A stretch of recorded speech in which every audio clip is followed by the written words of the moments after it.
දැන් බලන්න රට තුල ඇති වෙලා තිබෙන විදුලි අර්බුදය.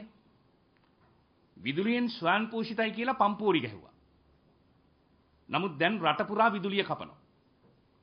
පහුගිය කාලේ විදුලි බලාගාර විවෘත කරනකොට කියපු කතයි දැන් කියන කතයි හරියට අහසට පොළව වාගේ තමයි අපිට දකින්න තියෙන්නේ. වර්තමාන සංධාන ආණ්ඩුවත් හරියට නොරොච්චෝලේ බලාගාරي වගේ. සද්දේ විතරයි වැඩ නැහැ. නොරොච්චෝලේ බලාගාරي හදලා තියෙන්නේ බාල අමතර කොටස් දාලාලු. නොරොච්චෝලේ බලාගාර ඇතුලේ අමතර කොටස් බාලේව. සංධාන ආණ්ඩුව ඇතුලේ බාල වැඩ කරන ඇමතිවරු. ඒ නිසා ජනතාව කියනවා සංධාන ආණ්ඩුවයි නොරොච්චෝලේ බලාගාරයයි දෙකම එක වගේ කියලා.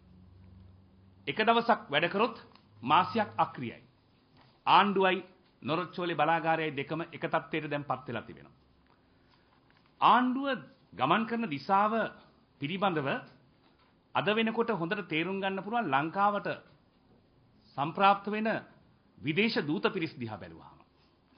දැන් ඊයේ පෙරේදාවා ස්වාසිලන්තේ රජතුමා ලංකාවට ආවා. ස්වාසිලන්තේ රජතුමා ලංකාවට ගොඩ බහිනකොට ලංකාවේ මිනිස්සු බහුතරයක් අහන්න පටන් ගත්තා මේ තුන් ලෝකේ තියෙන මේ මොන තුන් ලෝකේ තියෙන රටක්ද මේ කියලා මිනිස්සු අහන්න පටන් ගත්තා. ස්වාසිලන්තේ ගැන තමුන්නාන්සලා කවුරුත් දන්නවා ඒ රටේ ජනගහණයෙන් 4න් එකක් ඒඩ්ස් රෝගීන් ඉන්නේ. ඉතින් මේ වගේ රටකින් අපේ රටට ගන්න තියෙන්නේ මොනවද කියන එක ගැන කාටවත් ප්‍රශ්නයක් තියෙනවා. ස්වාසිලන්තේ නිර්වත් රංගන තියෙන ඒ වගේම අන්තපුර තියාගෙන නායකයෝ ඉන්න රටක්.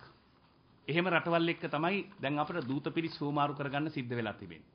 ඉතින් හෙට අනිද්දාට සෝමාලියාවෙන්, ඉතියෝපියාවෙන්, උගන්ඩාවෙන් වගේ රටවල් වලින් දූත පිරිස් ලංකාවට ආවොත් අපේ විදේශ ඇමතිවරයා ගිහිල්ලා කටුනායකදී ගරු බුහුමන් දක්වලා පිළිගත්තොතින් ඒව ගැනත් අපිට මවිත වෙන්න හේතුවක් නැහැ.